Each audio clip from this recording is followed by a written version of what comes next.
দিদি দিদি দিদি আপনার বরকে কুপিয়ে মেরেছে, আপনার দেওরদের বডি পাওয়া যায়নি। আপনার ছেলে যাদবপুর বিশ্ববিদ্যালয়ে পড়াশোনা করে উচ্চ মাধ্যমিকে 14th হয়েছিল প্রীতম। হ্যাঁ, কেন মানে এই গল্পটাও বাংলার মানুষের জানা উচিত। পদ্মাদি একবার আপনার ছেলে বলুক এই গল্পটা, এই জেদটা বাংলার মানুষের সেই সমস্ত সুশীল সমাজে শোনা উচিত যারা যাদবপুর করেন। আজকে এই যাদবপুরে পৌঁছানো অবধি যে লড়াইটা, এটা প্রীতমের বলা উচিত। প্রীতম বলো। আমি যখন আমার গ্রামের স্কুলে যখন এত কিছু ঘটেনি তখন খুব সাধারণ একটা জীবনযাপন করতাম এবং বাবা স্বপ্ন দেখতো যে আমাদেরকে একটা ভালো স্কুলে পড়াবে। তো চেষ্টা চলছিল এবং বারবার বলছিল যে বাইরে চলে যা, কারণ আমাদের এখানকার পরিস্থিতি খারাপ হচ্ছে। কিন্তু এই ঘটনাটা তারপর 2019-এ ঘটে যায় এবং মমতা বন্দ্যোপাধ্যায় কিন্তু সেদিন বলেছিল কোড আনকোড যে ওরা নিজেরা গুলি করে মারা গেছে, ওখানে কিছুই হয়নি।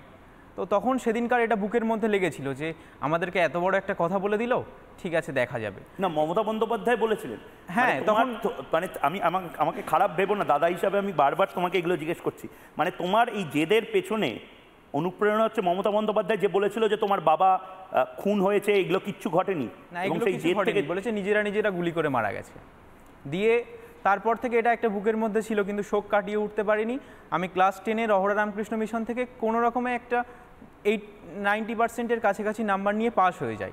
তারপর ক্লাস 11-12 আমি নরেন্দ্রপুর রামকৃষ্ণ মিশনে পড়াশোনা করি এবং আমি 96.6% নাম্বার নিয়ে এইচএসে পাস হই এবং স্টেটে 14th র্যাঙ্ক নিয়ে এসে এখন আমি যাদবপুর বিশ্ববিদ্যালয়ে হিস্ট্রি অনার্সে প্রথম বর্ষ কমপ্লিট করলাম।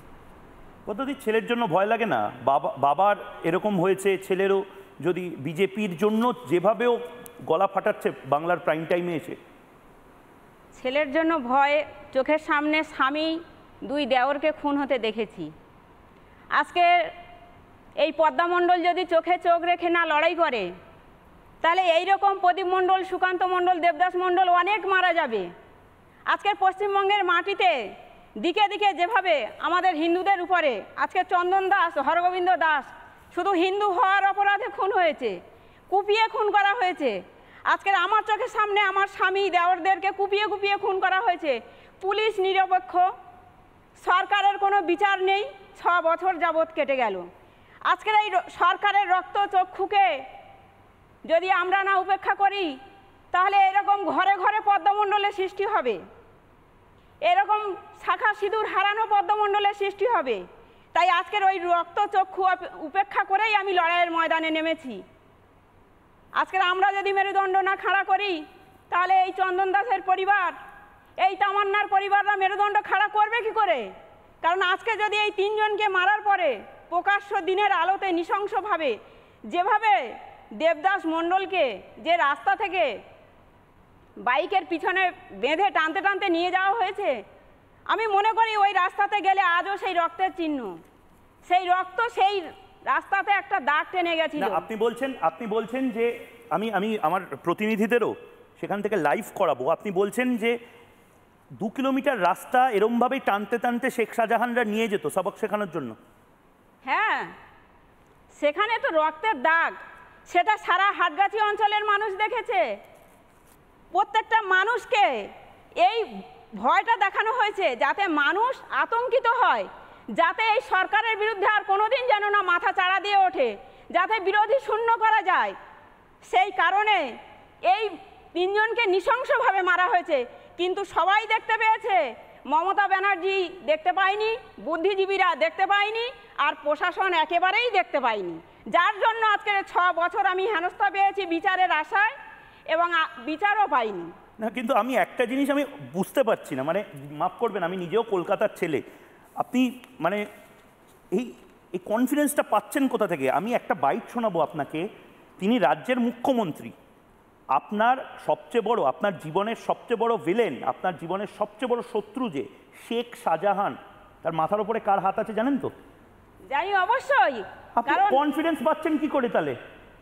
যে কোনো দিন তো আপনার সাথে এই ধরনের ঘটনা ঘটতে পারে। মমতা বন্দ্যোপাধ্যায় বিধানসভায় কি বলেছিলেন গোটা বাংলার শোনা উচিত। আবারও বলছি, বিজেপি কর্মী যদি হন, অন্য চ্যানেল যদি আজকে আপনার দেখতে ইচ্ছা করে দেখতে পারেন, কিন্তু মাথায় রাখবেন আজ আপনার স্ত্রী, আপনার বোন, আপনার মা পদ্মা মণ্ডল যেন না হয়, আপনার সন্তান প্রীতম মণ্ডল যেন না হয়, সেটা আপনি 3 বার জগন্নাথ দেবের কাছে বা শ্রীরামচন্দ্রের কাছে ধন্যবাদ জানান যে ভগবান অন্তত আমি প্রীতম মণ্ডলের বাবা নই। ধন্যবাদ জানান। দেখুন মমতা বন্দ্যোপাধ্যায় কি বলেছিলেন এবং লড়াইটা আসলে কাদের সাথে। আগে টার্গেট শেখ শাহজাহান, ওকে টার্গেট করে ইডি ঢুকলো, তারপরেই সবাইকে বার করে দিয়ে তারপরে ওখানে আদিবাসী মাইনরিটিদের মধ্যে ঝগড়া লাগিয়ে দিল। আগে তো আমাকে জানতে হবে ব্যাপারটা কি, নাকি কাকে কার নিয়ে পালিয়ে গেল বলে আমিও পালাতে শুরু করলাম। পদাদি এরপরেও বলবেন? অবশ্যই বলবো, কারণ দিদিমণি বলছেন। হ্যাঁ, কারণ এখানে মমতা ব্যানার্জি তো পরিষ্কার বিধানসভাতে দাঁড়িয়ে বলেছে শাহজাহান শেখ খুবই ভালো ছেলে, মানে ওর মতন ভালো ছেলে হয় না। কারণ এই শাহজাহান শেখের মাথার উপরে মমতা ব্যানার্জি এবং মন্ত্রীদের হাত আছে। জ্যোতিপ্রিয় মল্লিকের ছেলের বিয়েতে 4 চাকা গাড়ি দেওয়া হয়েছিল শাহজাহানের পক্ষ থেকে। তাহলে জ্যোতিপ্রিয় মল্লিক মন্ত্রী আর শাহজাহান হলো ব্লক সভাপতি। তাহলে দিদিমণি বলেন 2 মিনিটে আমার কাছে সমস্ত পশ্চিমবঙ্গের খবর চলে আসে। আর ওখানে প্রকাশ্য দিবালোকে ভাঙিপাড়াতে যখন 3 ঘন্টা ধরে হত্যালীলা চালিয়েছিল তখন দিদিমণি কি খবর পায়নি, না ওনার প্রশাসন খবর পায়নি যে একজনকেও বাঁচাতে পারলো না? সেই জন্য বলবো মমতা ব্যানার্জি পুরোপুরি প্রত্যক্ষভাবে এর সঙ্গে একদম যুক্ত। মমতা বন্দ্যোপাধ্যায় প্রত্যক্ষভাবে এর সঙ্গে যুক্ত। আমি দেবাশিস ঘোষের কাছে যাব। দেবাশিস দা কি বলবেন? মানে কলকাতার মানে এখনো নিউট্রালিটি মেনটেন করা বুদ্ধিজীবীদের জন্য আজকের এই অনুষ্ঠানটা। হ্যাঁ ঠিকই, এনারা একেবারে নরাধম। এদের পরিবার বিজেপি করত, বিজেপি করার অপরাধে এদেরকে কচুকাটা করা হয়েছে। হ্যাঁ সত্যি, এদের মধ্যে থেকে আমি তো আমার ব্যক্তিগতভাবে মনে হয় দেবাশিস দা যে প্রীতম মণ্ডল যাদবপুর বিশ্ববিদ্যালয়ের স্টুডেন্ট হলেও জেএনইউ এর তথাকথিত যে লবি তার অংশ হতে পারবে না। তাকে হয়তো জিজ্ঞেস করা হবে, এই তুই আজাদ কাশ্মীর নিয়ে তোর কোনো মত নেই? ও হয়তো বলবে যে আমার বাবা বিজেপি করার অপরাধে কচুকাটা হয়েছিল, আমার একমাত্র মত শেখ শাহজাহানকে নিয়ে। কবে বদলাবে ন্যারেটিভটা দেবাশিস? নানা ধরনের কন্টেন্ট দেখার জন্য লাইক করুন, শেয়ার করুন আমাদের ফেসবুক পেজ, সাবস্ক্রাইব করুন আমাদের ইউটিউব চ্যানেল। পাশাপাশি অন্যান্য ব্রেকিং নিউজের জন্য অবশ্যই চোখ রাখুন রিপাবলিক বাংলায়।